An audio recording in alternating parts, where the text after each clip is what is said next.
is a case in the very fast, because remission of the diabetes and the diabetes with the HbA1c 6.5 at the time, when the pre-diabetes was there. This is a high time that we can make a proper dietary modification for a patient for maintaining the proper lifestyle and through our medical nutrition therapy and for our ideal diet. And the diet comprises each and every nutrients, because we shouldn't forget about the carbohydrate, we shouldn't forget about the protein, fats, vitamins, minerals. So each and every nutrients are cytotels important for maintaining the diabetes management. There is some kind of a flaws is there in the diabetic patient, they shouldn't have any carbohydrate, but that is not true, because carbohydrate is a very important nutrient that we can maintain. It's a very proper way, for the proper calculative way that we can maintain it properly, and also the protein and also the fat. And also we have to maintain to the fat modification for maintaining the proper glycemic load, and also for the lipid goals, because we shouldn't do any kind of our target organs being damaged. Like we all know very well about the diabetic cardiomyopathy, diabetic nephropathy, diabetic retinopathy, diabetic peripheral neuropathy, and other comorbidities, and also the hypertension. So in that cases, we have to maintain it properly with this diet. So the first, according to there was a classifications in the RDA, recommended dietary allowances, that we should give a carbohydrate percentage that should be within 45 to 60% of the carbohydrate. And the table of the carbohydrates, it's a meal pattern, it's a meal, and that should be a mixed pattern of the complex carbohydrate, simple carbohydrate, and also the polysaccharides parts are there. We try to intend to basically resist to have much more of sucrose and the table sugar and the extra sugar. So extra sugar shouldn't be there from any kind of source of the carbohydrate.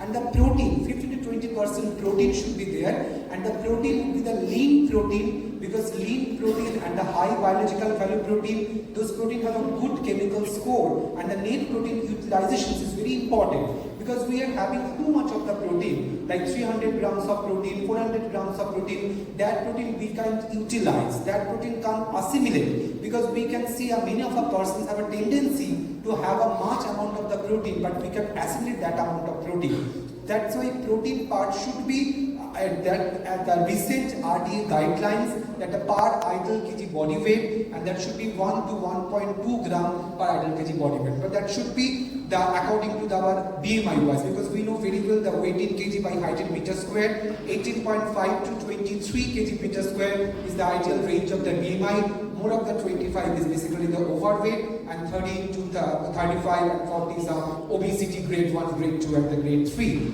So the protein should be there, and according to the calorie wise protein calculation that we can do, basically NDP cal protein percentage, and that should be within a proper limit. And the fat should be 20% to 35%, and we can emphasize the fat should be the good fat. And when we can calculate that the saturated fatty acid that should be less than 7%, we try to avoid lot amount of the ghee, dalda, cheese, butter, because these contain too much of the saturated fat. Those fat are contain a very good of butyric acid, which is helpful for us, but we try to restrict, because these are all the single bond fatty acids. We try to have much more of the monounsaturated fatty acid, 10 to 15%, all the mustard oil, canola oil, and all kind of a good oil, and we try to have the polyunsaturated fatty acid that is less than 10%. But try to restrict the trans fatty acids, which are actually detrimental for our health, like lot of margarine, lot of cookies, and lot of fried foods are from the outside market. We try to restrict that. The fat part should be calculative. A little bit of oil for the cooking is very important, because cooking mechanism is very important. And also the dietary fiber, the role of the dietary fiber, immense role of the dietary fiber for maintaining the cardiovascular balance, maintaining the diabetes, maintaining the insulin secretions, everything. Our RDA says 40 grams of dietary fiber in the mixture of the soluble dietary fiber and insoluble dietary fiber are helpful for us for maintaining diabetes. And the recent research says that resistant maltodextrin or resistant starch, amylopectin, and all those starches are very good for maintaining our diabetes mellitus and the insulin secretion, because this is actually controlling our GIP and GLP. So excessive, there are vitamins and minerals should be there. We try to tend to forget sometimes about the vitamins and minerals. Vitamin D, vitamin K, those are very important vitamins, and B vitamins are important. There are some kind of drugs like bicarbonate class of drug and metformin that sometimes tend to have the vitamin B12 deficiency. So we try to have a lot of lean protein, lean fish, lean chicken or egg white and the good so that the B12 supplementation is needed, that we can discuss on later on. So the main, yes. So there are some kind of a tools are there where we can say a diabetes plate. The diabetes plate basically where it's a 9-inch kind of a plate. So we have to fill half of the plate with the non-starchy vegetables like carrot, like cucumber, like cauliflower, like broccoli, like peas, like tomatoes. And these all the vegetables are the seasonal vegetables, and these vegetables contain some immense amount of the antioxidant, immense amount of the flavonoids, and they are actually working as the theoretical scavengers, and they actually try to reduce the non-communicable diseases like diabetes, like cardiovascular, like hypertension, and also the syndromic. So these should be the half of the plate that should be full of the vegetables. The vegetables should be a cooked vegetables, semi-cooked vegetables, or the salads could be there, and fill 1/4 of our plate should be the lean protein, like lean chicken or eggs we can have lean fish, or those who are vegetarian, they can have the beans, they can have the dal and dal products, they can have the cream-less paneer, they can have the chena, and they can have the tofu, because all those lean proteins again are very important role for managing our diabetes mellitus. And fill 1/4 of the plate with the carbohydrate like grains, because we know cereals is a very integral part of maintaining our RQ. So the carbohydrate part should be there, and also yogurt, milk derivatives, milk products, and those are simultaneously important. But we shouldn't forget about the water, because water, those is a non-nutritive and basically a forgettable nutrient, but we have water on daily basis, and the water should be there in our diet. So this is actually, this picture says about the different plate, and this plate should be the 9-inch plate they can see. And also about, we can go for the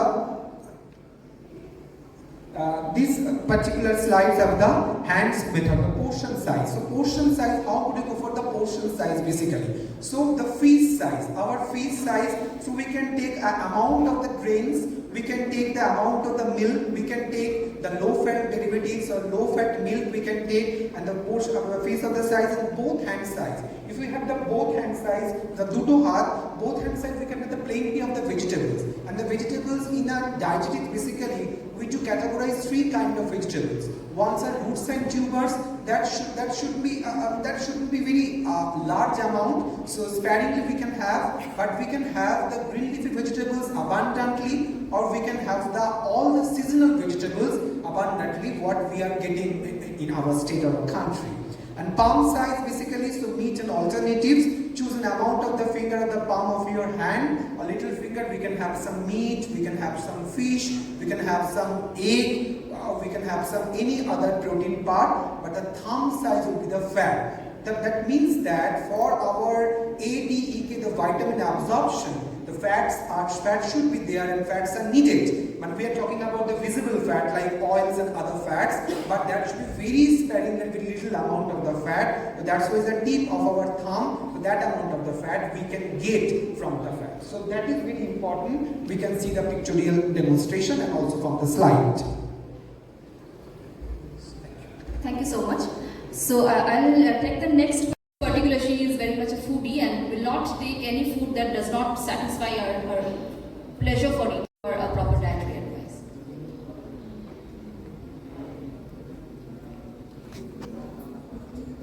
I would like you to focus on intermittent fasting and keto diets for this session. Okay, thank you once again. So basically this is the case where we can see a 27 years old lady, type 2 diabetes mellitus, HbA1c7, and only food that doesn't satisfy her the hedonic hunger.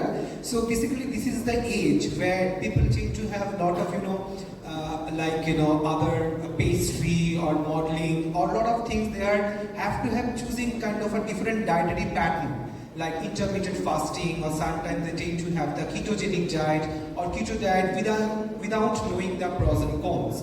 But there is actually different therapies and different theories that I think one of the theories I've taken from the Professor Reynolds et al. In 2023, 3. In that cases, they have shown that there is a significant reduction in the body weight and maintaining the diabetes management. Someone is doing this ketogenic diet or intermittent fasting diet, but that there should be a limitation. If at any given point of time, if a patient is doing the intermittent fasting is more than 12 hours, or that with the keto diet where the carbohydrate percentage is less than 50 grams, that could be again the detrimental for our health totally. Because in the cases where we can see the intermittent fasting, that the fasting can be 6 hours, the fasting can be 8 hours, the fasting can be 12 hours, till the 12 hours our cortisol can manage, because we know the cortisol actually managing all the carbohydrate, protein and the fat, metabolisms and other things. But after that, what will happen if the liver doesn't have any kind of glucose or glycogen? So the glycogen depletion occur. If the glycogen depletion occur, then the insulin, basically insulin resistance is being occur. If insulin resistance being occur, then the gluconeogenesis or neoglucogenesis or glycogenolysis can start up. If the glycogenolysis or gluconeogenesis can start up, it will again basically distraction of our muscles, and what will happen, the epinephrine, norepinephrine, adrenaline, noradrenaline can increase. So this will again, what will happen, it will happen actually from the fatty acids from the liver. That actually Aritra, I think there's no point in going to the theories. Do you suggest or advocate ketogenic diet or yes, intermittent fasting? Yes or no? If yes, why? If no, yes, why not? Yes. Don't go into the yes, mechanisms of gluconeogenesis. Basically, so what will happen in the intermittent fasting? So what we can do, we can advise to the patient that they go for at least 10 to 12 hours, not more than that. If the ketogenic diet they are following, that the carbohydrate should be more than 50 grams. Less than 50 grams of carbohydrates will again have a detrimental for our ketone bodies like beta hydroxybutyric acid, acetone, and also these ketone bodies can come up through the blood-brain barrier, and that can diabetic ketoacidosis can happen. So if someone is doing the keto diet or someone is doing the intermittent fasting diet, that should be again to go for a clinical dietitian, and that could be a calorie calculations mechanisms ways, and the dietitian will tell the particular person at any given point of time, and they have to follow this keto diet or intermittent fasting diet, and with the X amount of carbohydrate, X amount of the protein and X amount of the fat, and that can manage for a person whether it is a female, whether it is a male, for maintaining keto diet and the intermittent fasting diet. But I do suggest, according to research, the what Shumindu told also, the balanced diet where we can see each and every nutrients as simultaneously important would be beneficial for managing diabetes. Thank you. So for most of our patients, fallacy, pros and cons are there, but people used to take the artificial sweetener. There is generalized recognized as save the artificial sweetener. There are 50 grams or 30 grams per day they can have, but not adequately. But for the taste wise they can take. There are some lot of examples that there, like sucralose is there, aspartame is there, acesulfame K is there, saccharin is there, stevia is there. But we'll try to stick on those artificial sweeteners which are the non-nutritive artificial sweeteners, giving the zero amount of the calorie. So we can take sucralose, we can take stevia, but in the case of the aspartame that we can take, but for the boiling temperature, the heating temperature, the aspartame changes with this phenylketonuria for diabetic ketoacidosis patient. In that cases, we can use aspartame but without the boiling temperature. And for this is the safe for the taking the aspartame, but or sucralose, but not adequately. That's the point. so the common artificial sweeteners that we have include aspartame. A lot of dietary dietary patterns nowadays, like Mediterranean diets or DASH diet or GM diet. So different diets have the different formula. So if a particular patient, I think a lot of students are there, I can see that if we prescribe to any kind of particular diet to a patient, if a patient is like diabetic or patient having other cardiovascular issues or hypertensive patients, so we can suggest DASH diet, dietary approach to stop hypertension. So in that cases we can increase much more amount of the fruits. We can increase low-fat dairy, we can increase lot of dairy fruits like derivatives, we can include chana, because কিছু মানুষের lactose intolerant থাকে, they can't digest milk properly. So in that cases they can have curd, they can have yogurt, they can have chana, so lactose content অনেক কম হয়ে যায়। কিন্তু কার্ডের ক্ষেত্রে কি হয়, basically they have the lactobacillus acidophilus and good amount of the probiotics are there, so they can have in their diet. And also the different vegetables, lot of vegetables in the market are available, where the Shomindu showed on different fallacies and different food flaws. In case of vegetables also, in the market you can see the vegetables are purely green in color, but they are using some kind of malachite green, which is a non-permitted color. Maybe you can see a watermelon is a very red colored watermelon, but again this red or different color has been put it in the watermelon, is a basically red color comes from the non-permitted color. So these things you have to... If you could please stick to dietary patterns. Diet, yes. So this is the very important thing, and the second thing is to go for the Mediterranean diet. So Mediterranean diet contains lot of fruits, lot of vegetables, and the cereals part, Is there any particular dietary pattern that you endorse or you recommend for your patients with diabetes? With diabetes, the dietary pattern you mean to say different diets you want to say? Is there any one particular dietary pattern? Dietary pattern for the diabetes, there are several dietary patterns are there. But me and Shomindu showed about the food pyramid is there. So there the DASH diet you can go for the diabetic patients. But there, if the diabetes is alone diabetes, if the diabetes with comorbidities, like diabetic with CKD or diabetic nephropathy, the diet pattern would be changed. So we can stick for a diet which is the food pyramid wise. DASH diet would be beneficial for the patients, so they can have this kind of a diet properly. So yes, a healthy balanced diet is ultimately what matters. And recently there was this consensus statement in which all the dietary patterns were compared and to find which one actually fits the ACCH recommended guidance for